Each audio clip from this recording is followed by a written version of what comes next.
অনেক মজা, অনেক হেলদি। আমার ডায়েটিং আমি এটা খাইছি, এটা খায় তুমি ডায়েটিং করতে পারবা, যেহেতু এটাতে কোনো রকম ইয়া নাই।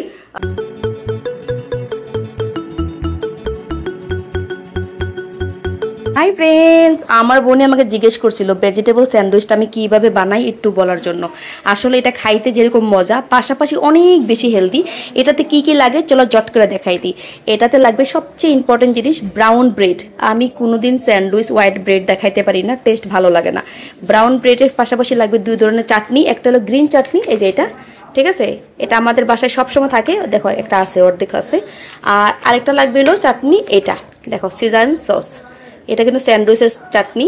তো এটা অ্যাকচুয়ালি আমার বড় ডাব্বা ছিল, এটা শেষ হয়ে গেছে বলে আজকে মিনি প্যাকেট আনছি।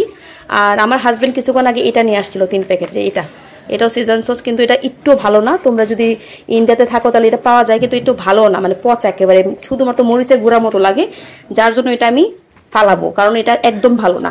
তো এই দুইটা হলো গিয়ে আমি একটা এখানে লাগাবো, একটা এখানে লাগাবো, 2টা চাটনি। আর পাশাপাশি লাগবে হলো বাটার আমুলের, আর লাগবে হলো গিয়া পিৎজার একটা মশলা, আর লাগবে হলো গিয়া চিলি ফ্লেক্স, আর লাগবে হলো গিয়া স্টাফিংয়ের জন্য এই দেখো কিকুম্বার, টমেটো, পেঁয়াজ, এই 3টা জিনিস দিব ভিতরে। আর এখানে হলো গিয়া চিজ দেব, এই চিজটা দিলে অনেক মজা লাগে। এই দেখো এখানে 2 প্যাকেট চিজ আছে, এটাও আমুলের চিজ, ঠিক আছে। তোমরা চাইলে এই চিজটা দিতে পারো। আর স্যান্ডউইচটা আমি রেডি করে নিই, তারপর এটাকে আমি এখানে করব গ্রিল। তাওয়াতে করলে টেস্টটা অন্যরকম আসে, আর এখানে করলে খুব ভালো আসে। চলো, আর সবচেয়ে বড় কথা কি জানো, এই স্যান্ডউইচটা আমি নিজের থেকে বানানো শিখছি, কোনো জায়গাতে ইউটিউব দেখা তারপরে কাউকে দেখা শিখে নাই।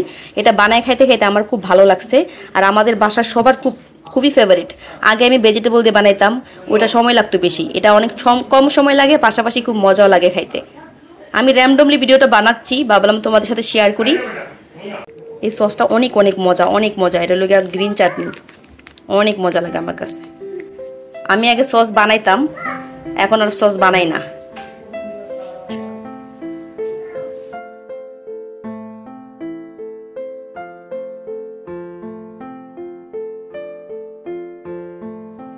আচ্ছা, এই চাটনিগুলোতে কিন্তু অলরেডি ঝাল আছে, বেশি ঝাল দিতে হবে না। আর এটা আমার হাজবেন্ডের জন্য, সে একটু ঝাল বেশি পছন্দ করে।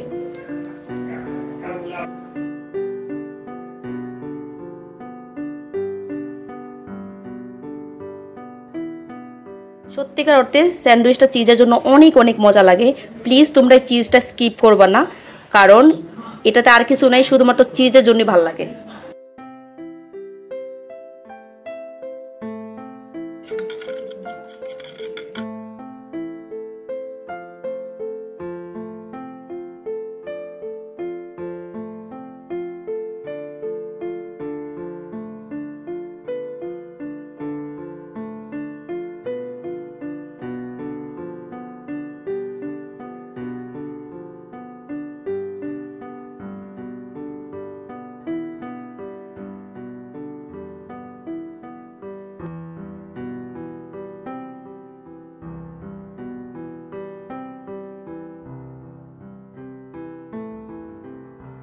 টেনটেনা, সবাই কিন্তু স্যান্ডউইচ খাইছে, লাস্ট আমি। সবসময় আমি লাস্টের দিকে খাই, যাতে করে রিল্যাক্সে খাইতে পারি। আর আমাদের বাসায় আজকে মেহমান আসছে, ওরা খায়া তো পুরো পাগল হয়ে গেছে এই স্যান্ডউইচটা। এক তো এটাতে মেয়োনিজ নাই, দ্বিতীয়ত এটাতে কোনো আলু নাই, তৃতীয়ত এটা বানাইতে অনেক সিম্পল, আর পাশাপাশি অনেক হেলদি। গুজরাটি মানুষরা কিন্তু আলু দিয়ে স্যান্ডউইচ খায়, আলুটার একদম মশলা দিয়ে তেল দিয়ে আগে রোস্ট করবে, ভর্তা বানাইবে, তারপর এটার ভিতর দিব, তারপর ওরা খাইবো। ওরা মনে করে যে স্যান্ডউইচ শুধু আলু দিয়ে হয়। তো এই স্যান্ডউইচটা অনেক বেশি হেলদি, আর পাশাপাশি আমার কাছে এই স্যান্ডউইচটা অনেক বেশি টেস্টি আর অনেক বেশি ইজি লাগে। কারণ কি জানো, এটাতে কোনো রকম আলু টালু দিতে হয় না, আর টেনশন নাই। এটা আমি একদিন প্রথমবার বানাইছিলাম, তখন থেকে মনে হয়েছে এটা অনেক ইজি, তখন থেকে বানানো শুরু করছি। কেমন লাগলো রেসিপিটা কমেন্ট করে জানাবা। দেখো আমি গাইমা টেমা শেষ।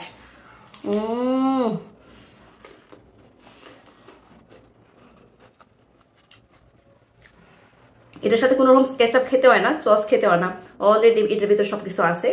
আর এটা আছে না, যেহেতু এটা প্রসেস চিজ, এটা টান দিলে এরকম লম্বা হবে না। যেটা মজারেলা চিজ থাকে ওইটা লম্বা হয়, আর মজারেলা চিজ কিন্তু প্লাস্টিকের মতন হয়ে যায়, তাই আমার এটাই ভালো লাগে।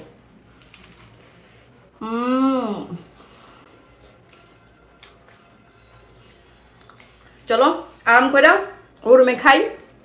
সত্যিকার অর্থে একবার বানায় খাইয়ে দেখবা, যদি ভালো না লাগে তুমি আমাকে বইলো পরে এসা।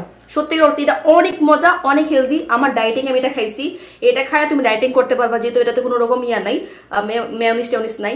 ঠিক আছে, ব্রাউন ব্রেড চাইলে তুমি ড্রাই ফ্রুট वाला ব্রেডও ইউজ করতে পারো, বহুত বহুত আচ্ছা লাগেগা। চলো কেমন লাগলো ভিডিওটা কমেন্ট করে জানাবা। আর আজকের মতো করি টাটা, আমি একটু খেয়ে নিই ভালো করে, না হলে কথা বলতে বলতে খাওয়া হবে না কো। Yummy, tata.